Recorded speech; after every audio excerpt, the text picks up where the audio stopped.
Thank you, Madam Deputy Speaker. And it's a great privilege to rise to speak on this legislation because it's an important piece of legislation. It's legislation that has been a long time in the making, too long. It enjoys broad bipartisan support, and in making my remarks, I'm going to acknowledge the work and great efforts of people like Dr Jane Tiller, who have invested significant amounts of time, passion, expertise and a profound sense of equity and fairness in making sure that this bill this week gets to the start line and I hope through the Senate the finish line as well. The Coalition is pleased to support this bill because it contains important reforms that Australians have been waiting for. They're sensible reforms, they're practical protections, they make sense, they make fairness around the use of genetic information in life insurance and improvements across our financial system. It's also a bill that highlights two consistent problems that have arisen at different times across the tenure of this government. That reforms are delivered too slowly, and even where there is broad agreement, indeed bipartisan support, which the community hope and expect from us as legislators on important issues like this, they take too long. And the other point I wish to raise is around the scrutiny of public spending and where that is weakened and undermined. I will deal with Schedule 1 in my remarks, particularly around genetic protections as they've been delayed, despite years of bipartisan consensus and significant work from legal experts, ethicists, medical researchers and the broader community. This schedule prevents life insurers from using genetic test results to deny or limit cover, ensuring Australians can access medical testing without fear or discrimination. Genetic testing can be life-saving. It supports clinicians to prevent, diagnose and treat serious conditions, including hereditary diseases and cancer. No Australian should be discouraged from undertaking genetic testing because they fear it could affect their ability to obtain life insurance. These reforms have strong bipartisan support and clear backing from clinicians, researchers and patient advocates, and indeed they have enjoyed that support for years now. So the simple question is, why has it taken Labor so long to deliver this? In fact, the Coalition had to drag Labor kicking and screaming to the start line on this legislation. In 2019, Madam Deputy Speaker, while in government, the Coalition supported the introduction of an industry moratorium as an interim safeguard, with the clear expectation that legislation would follow. That meant by the time of the 2022 election, there was broad agreement across industry, clinicians and the parliament that this legislation was needed, that its time had come, that the protections put forward were necessary and indeed critical. It's a broken promise by Labor then that we saw in September 2024. The then Assistant Treasurer, Stephen Jones, announced to much fanfare, lots of bells and whistles, that Labor would be introducing legislation to ban genetic discrimination in life insurance. Great stuff, Madam Deputy Speaker. Terrific and broadly supported, if only they had got on with the job and finished it. The announcement was widely welcomed and it raised real expectations among ordinary Australians and indeed the medical community. But by the 2025 election, no legislation had even been introduced. No bill, no forward steps, no progress from that announcement, which had been, with great fanfare, bells and whistles, great media attention, great acclaim and accolade to the government. Nothing was followed up. And unfortunately, that is an analogy for a lot of serious stuff that we deal with in this parliament, where there is a lot of fanfare, there is a lot of fuss and there is not a lot of follow-through. So Australians were left waiting and with real consequences. There was strong bipartisan support. There was no opposition. There was no reason why this legislation could not have been introduced to the parliament in the previous term. And we think about the consequences of that. We often talk in this place about unintended consequences, and we should have regard with a view to that. And I acknowledge that there's school students sitting above us watching the proceedings in this chamber, that we give them hope, that we go about our work in this place with a real sense of purpose, but also with a sense of priority. And there could be no better example of wanting to expedite the process of this legislation than what we are discussing today, because the consequences of delay will now have, I think, an impact on generations still yet to come for Australians that really needed this legislation to come in earlier.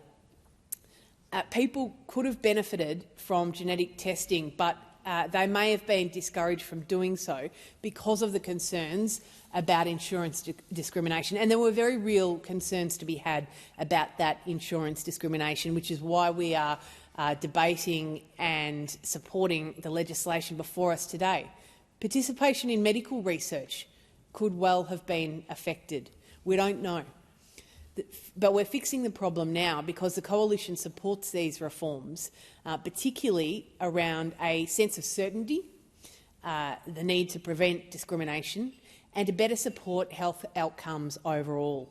Now, there are many families in my electorate of Monash that have hereditary diseases, from cancer to heart disease, in their family.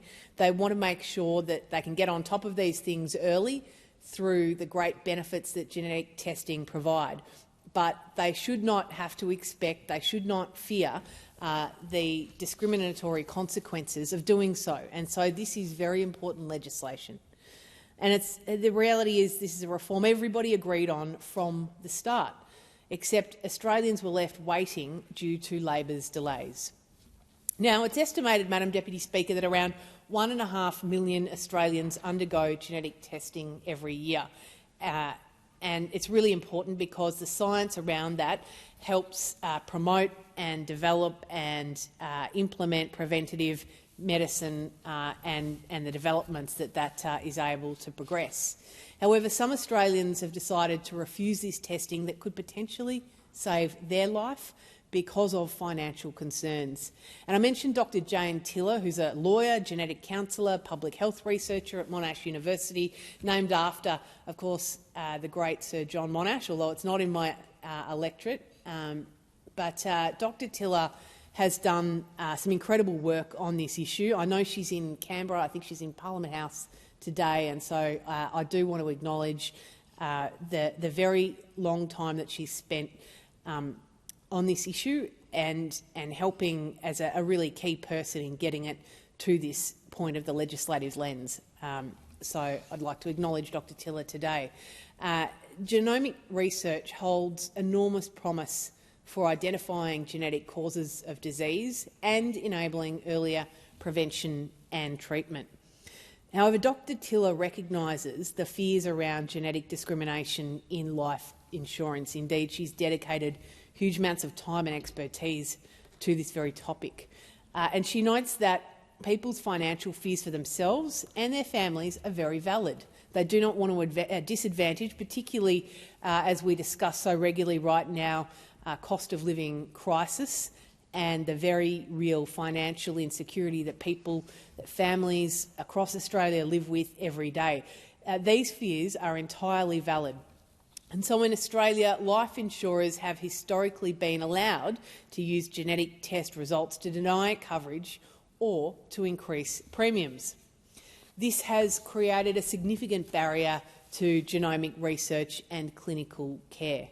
We don't know what we don't know, and so that is why research, clinical trials and clinical care are so very important. And I'm going to use a brave example, Meg Heffernan, a fit 25-year-old woman who told the ABC that she underwent a preventative double mastectomy after genetic testing found she carried the BRCA2 mutation. Now, Meg carried a 70% lifetime risk of developing breast cancer, as well as making her more likely to develop ovarian, pancreatic and skin cancer. And I really want to commend Meg for very bravely sharing her story so publicly. Meg underwent genetic testing after her mum was diagnosed with breast cancer, and undertaking the procedure, Meg's risk of contracting breast cancer had reduced by 95%. But her decision came at a cost to her financial future. As a person who was in the as a person with the BRCA2 gene, who was a BRCA2 gene carrier, Meg said she would never be able to take out more than $500,000 in life insurance cover. As a reference point, this is about $240,000 lower than the median house price where she lives. And yet a smoker can go on and ask for a higher level of cover, Meg says in the example that she has given to the ABC. This is not fair and this is not right. She says they might pay a higher premium, but they can. And this is where the discrepancy on fairness, on justice, on an equity of outcome has been experienced by many Australians right across Australia. I want to commend brave people like Meg for sharing their story so vulnerably and so charitably. I want to commend the researchers and the advocates like Dr Jane Tiller. I think it is a great moment for this parliament at a time where we quite rightly have a very robust contest of ideas on a number of contentious issues, and this place should be a place of strong debate. But I think there are some topics as well where the community, the broader public, want to see us come together as a parliament to champion an issue and to progress a cause that is worthy of support, and this bill does just that. And so I'm very pleased to be part of a coalition who has had a strong track record of supporting this issue, and I'm very pleased to be able to commend this bill to the House.